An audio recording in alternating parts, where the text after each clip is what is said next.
చేస్తున్నాడు కానీ ఆ చెక్కుని ఉపయోగించుకోలేకపోతున్నాడు. అవకాశం ఉంది, ఎంటీ చెక్ ఎంత కావాలంటే అంత రాసుకోవచ్చు, అనుభవించవచ్చు. కానీ దాని విలువ తెలియక దాన్ని భద్రంగా దాచిపెట్టుకుంటున్నాడు కానీ ఉపయోగించుకోలేకపోతున్నాడు. ఇక్కడ చదవబడిన వాక్య భాగంలో ఆత్మ సంబంధమైన ప్రతి ఆశీర్వాదము మనకు అనుగ్రహించబడింది అని మనం విన్నాం. ఆత్మ సంబంధమైన ప్రతి ఆశీర్వాదము మనకు అనుగ్రహించబడి ఉంటే వాటిని మనము ఆ చెక్కుని ఏ విధంగా భద్రంగా దాచుకున్నామో దాన్ని ఏ విధంగా ఉపయోగించుకోలేక దాన్ని చూసుకుంటూ ఉన్నామో ఆ విధంగా ఉంటున్నాం. అనగా ఇప్పుడు మనము ఆ చెక్కుని ఉపయోగించుకోవచ్చు. అలాగే ఇచ్చిన ఆత్మ సంబంధమైన ప్రతి ఆశీర్వాదాన్ని కూడా మనము పొందుకున్నాము. అంటే ఇచ్చిన వాగ్దానం ఎవరికి ఇచ్చారు? దేవుని ప్రజలకే ఇచ్చారు.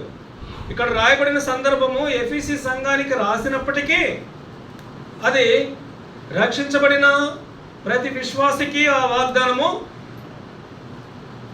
స్వంతం అవుతుంది.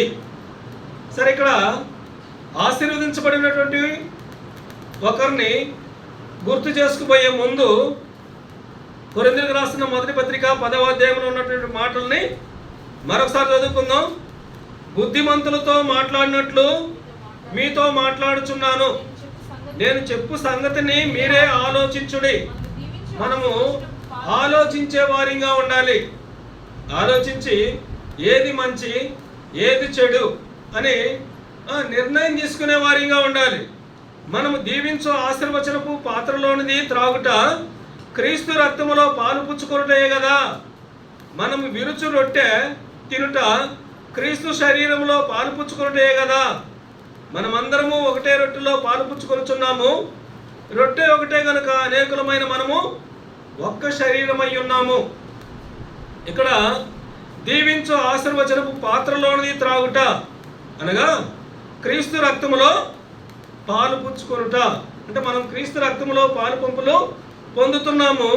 అలాగే మనమందరము ఒకే రొట్టెలో పాలు పుచ్చుకుంటున్నాం కాబట్టి ఆయన శరీరంలో కూడా పాలు భాగస్థలం అవుతున్నాము. అంటే మనమందరము ఒకటే శరీరమై ఉన్నాము అనే మాట మనం గమనించవచ్చు. ఇక్కడ కొలసీలకు రాసిన పత్రికలో ఒక మాట ఉంది. కొలసీలకు రాసిన పత్రిక 3వ అధ్యాయము 15వ వచనం. కొలసీలకు రాసిన పత్రిక క్రీస్తు అనుగ్రహించు సమాధానము మీ హృదయములలో ఏలుచుండునీయుడి, ఇందుకొరకే మీరు ఒక్క శరీరముగా పిలువబడితిరి మరియు కృతజ్ఞులై ఉండుడి. అంటే ఇక్కడ మనమందరము క్రీస్తు అనుగ్రహించు సమాధానము మీ హృదయములలో ఏలుచుండనీయుడి.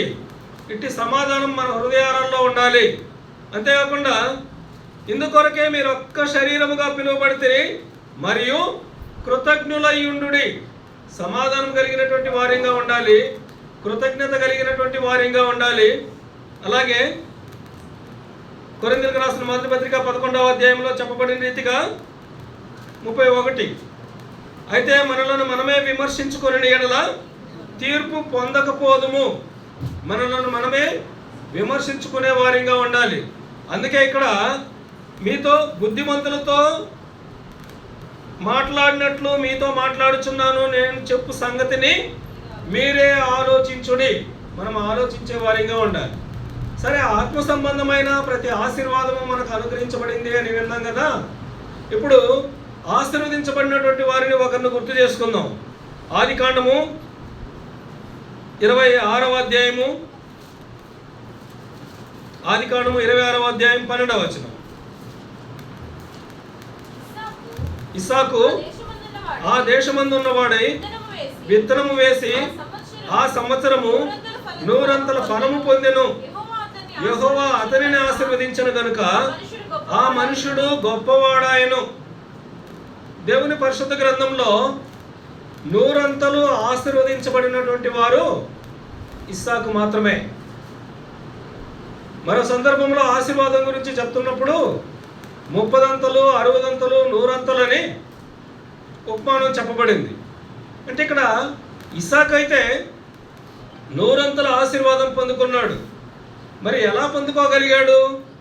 100 ఆశీర్వాదం పొందుకున్నాడనంటే ఆయనలో ఉన్నటువంటి లక్షణాలు ఏమై ఉంటున్నాయి అనంటే, మొదటిగా ఇస్సాకులో ఉన్నటువంటి విధేయత.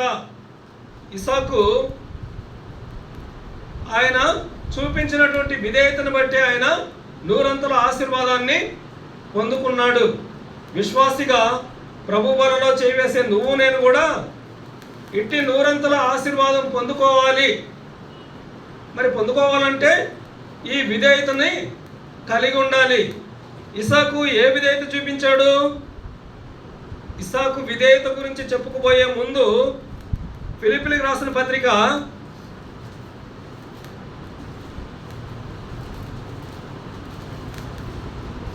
2వ అధ్యాయము,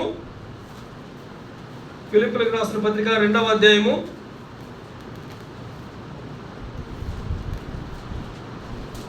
6వ వచనం నుంచి మనం గమనించినట్లయితే, ఆయన దేవుని స్వరూపము కలిగిన వాడై ఉండి దేవునితో సమానముగా ఉండుట విడిచిపెట్టకూడని భాగ్యమని ఎంచుకోలేదు గాని మనుషుల పోలికగా పుట్టి దాసుని స్వరూపమును ధరించుకొని తను తానే రిక్తునిగా చేసుకొనెను.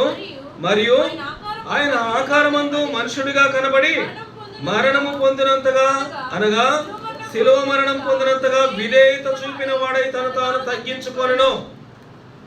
ఇక్కడ ప్రభువైన యేసుక్రీస్తు గురించి, ఆయన విధేయత గురించి రాయబడి ఉంది. ఆయన విధేయత ఏంటి? ఆయన దేవుని స్వరూపం కలిగిన వాడు. అయితే దేవుని స్వరూపం కలిగినటువంటి ప్రభువైన యేసుక్రీస్తు మనుష్య కుమారునిగా వచ్చాడు, మానవ స్వరూపంలో వచ్చాడు. అంతేగాక దాసుని స్వరూపమును ధరించుకొని తన్ను తాను రిక్తునిగా చేసుకొనెను. మరియు ఆకారమందు మనుష్యుడిగా కనబడి మరణము పొందినంతగా, అనగా శిలువ మరణం పొందినంతగా విధేయత చూపిన వాడై తను తాను తగ్గించుకొనెను. శిలువ మరణం పొందినంతగా ఆయన విధేయత చూపించాడు. ఇక్కడ ఇదే లక్షణము ఇదే లక్షణము ఇస్సాకులో మనము గమనించవచ్చు. రండి, ఆదికాండము 22వ అధ్యాయము 7వ వచనం నుంచి గమనిద్దాం. ఇస్సాకు తన తండ్రి అయిన అబ్రహాముతో నా తండ్రి అని పిలిచెను. అందుకతడు ఏమి నా కుమారుడా అనెను. అప్పుడు అతడు నిప్పును కట్టెలను ఉన్నవి గాని దహన బలికి గొర్రెపిల్ల ఏది అని అడుగగా, ఇక్కడ ఇస్సాకును మనం చూసినట్లయితే ప్రభువైన యేసుక్రీస్తు ఆ కల్వరి కొండ మీదకి తన శిలువను ఎత్తుకొని మోస్తూ ఉన్న దృశ్యాన్ని మనం పోల్చుకోవచ్చు. ఇస్సాకు కట్టెల మోపు మోస్తూ ఉన్నాడు. అబ్రాము ఆయన చేతిలో నిప్పుంది నా కుమారుడు. అప్పుడు అతడు నిప్పును కట్టెలను ఉన్నవి కానీ దహన బలికి గొర్రెపిల్ల ఏదని అడిగాడు. నిప్పేమో వాళ్ళ నాన్న తీసుకొని వస్తున్నాడు, కట్టెలేమో ఇస్సాకు మోసుకొని వస్తున్నాడు. ఆ కొండ మీదకి తీసుకొని వస్తూ ఉన్నారు. అది 3 దినాల ప్రయాణం. తండ్రి ఎంత బాధపడి ఉంటాడో, ఇంకా 3 రోజుల్లో నా కుమారుణ్ణి నేను బలిగా ఇవ్వబోతున్నాను, ఇంకా 2 రోజుల్లో నా కుమారుణ్ణి బలిగా ఇవ్వబోతున్నాను, ఈరోజే నా కుమారుణ్ణి నేను బలిగా ఇవ్వబోతున్నాను, దేవుడు చెప్పిన మోరియా పర్వతం దగ్గరికి వచ్చేస్తున్నాం, ఇంకొంతసేపట్లో ఇవ్వాలి అని ఆ తండ్రి ఆవేదన వర్ణనాతీతమైనటువంటిది. అయితే కుమారుడికి తెలియదు పాపం. బలిస్తారని తెలుసు, బలికి గొర్రెపిల్లనిస్తారని తెలుసు. అయితే గొర్రెపిల్లేమో లేదు. ఇక్కడ ఇస్సాకేమో కట్టెలు మోస్తున్నాడు, అబ్రాహాము చేతిలో నిప్పు ఉంది. అప్పుడు అడుగుతున్నాడు, నానా కట్టెలు తెస్తున్నాము, నిప్పు తెస్తున్నాం, బాగానే ఉంది, మరి గొర్రెపిల్ల ఏది, దేని నువ్వు దహన బలిగా ఇస్తావు అని. అబ్రహాంకి అయితే తెలుసు దహన బలిగా దేనిని ఇవ్వాలి, ఎందుకు ఇవ్వాలని కూడా తెలుసు. అంటే దేవుడే అబ్రహాంతో మాట్లాడిన సందర్భంలో అబ్రహామా అని పిలువగా అతడు చిత్తం ప్రభు అనెను. అప్పుడు ఆయన, నీకు ఒక్కడై ఉన్న నీ కుమారుని అనగా నీవు ప్రేమించి ఇస్సాకును తీసుకొని మోరియా దేశమునకు వెళ్ళి అక్కడ నేను నీతో చెప్పబో పర్వతములలో ఒక దాని మీద దహన బలిగా అర్పించుమని చెప్పెను. దేవుడు చెప్పిన మాటకు విధేయత చూపిస్తున్నాడు ఎవరు? అబ్రహాము.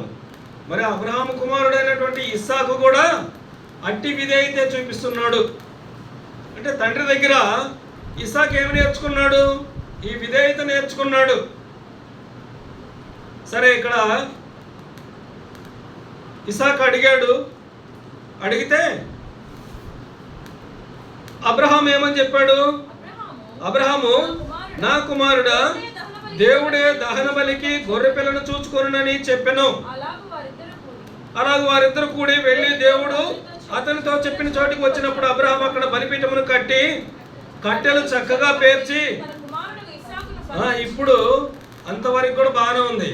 బలిపీఠం కట్టాడు, ఇస్సాకు తీసుకొచ్చినటువంటి కట్టెలు పేర్చాడు.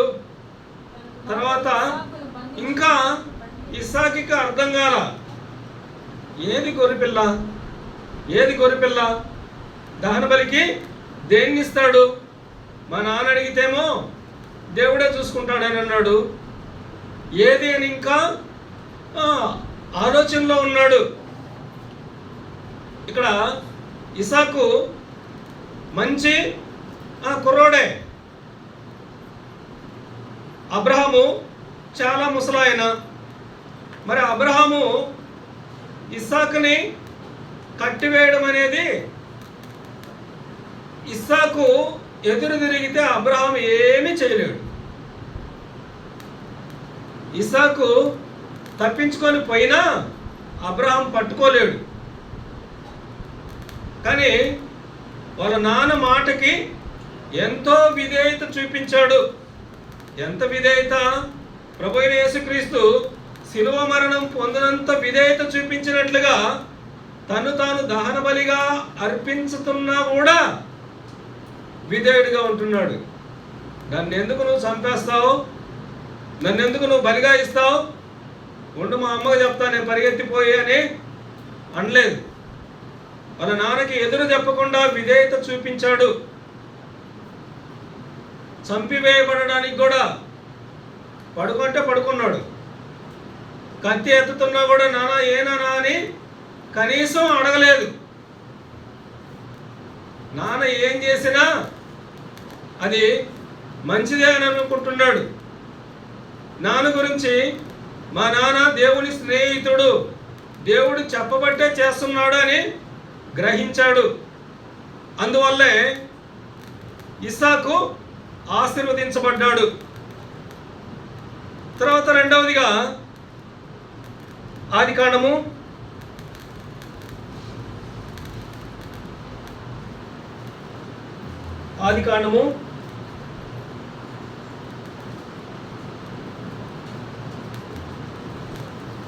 31వ అధ్యాయము 42వ వచనం. నా తండ్రి దేవుడు అబ్రహాము దేవుడు, ఇస్సాకు భయపడిన దేవుడు, నాకు తోడై ఉండని ఎడల నిశ్చయముగా నీవు నన్ను వట్టి చేతులతోనే పంపివేసి ఉందువు. ఇక్కడ చాలు. సరే, ఈ మాట అక్కడే 31వ అధ్యాయంలోనే 53వ వచనం కూడా చదువుదాం. అబ్రహాము దేవుడు, నాహోరు దేవుడు, వారి తండ్రి దేవుడు మన మధ్య న్యాయము తీర్చునని చెప్పెను. అప్పుడు యాకోబు తన తండ్రి అయిన ఇస్సాకు భయపడిన దేవుని తోడని ప్రమాణము చేసెను. ఇక్కడ యాకోబు అంటున్నాడు, ఏమంటున్నాడు? మా నాన్న దేవునికి భయపడేవాడు అని అంటున్నాడు. అవును, ఇస్సాకు దేవునికి భయపడేవాడే. ఇక్కడ 22వ అధ్యాయంలోనికి వచ్చినట్లయితే 22వ అధ్యాయము ఆదికాండం 22వ అధ్యాయము 12వ వచనం. అప్పుడు ఆయన ఆ చిన్నవాని మీద చెయ్యి వేయకుము, అతనినేమియు చేయకుము, నీకు ఒక్కడై ఉన్న నీ కుమారుని నాకు వేణుదీయగలేదు గనుక నీవు దేవునికి భయపడవాడవని ఇందువలన నాకు కనబడుచున్నదనను. ఇక్కడ అబ్రహాముకి దేవుడు ఇచ్చినటువంటి స్టేట్మెంట్ ఏంటి? దేవునికి భయపడవాడవు అని. మరి అబ్రహాము దేవునికి భయపడ్డాడు. యాకోబు చెప్పిన దానిని బట్టి ఇస్సాకు కూడా దేవునికి భయపడ్డాడు. అంటే అబ్రహామును చూసి విధేయత ఏ విధంగా తన కుమారుడైనటువంటి ఇస్సాకు నేర్చుకున్నాడో, అలాగే అబ్రహాము దేవునికి భయపడే విధానాన్ని చూసి తన కుమారుడైనటువంటి ఇస్సాకు దేవునికి భయపడుతున్నాడు. ఇప్పుడు ప్రభు పిల్లలంగా ప్రభు బలలో చేవేసే నువ్వు నేను దేవునికి భయపడే వారిగా ఉంటే మన పిల్లలు కూడా మనల్ని చూసి నేర్చుకుంటారు దేవునికి భయపడాలని. ఒక సందర్భంలో యోసేపు కూడా అంటాడు. యోసేపు ఆదికాండంలోనే 42వ అధ్యాయము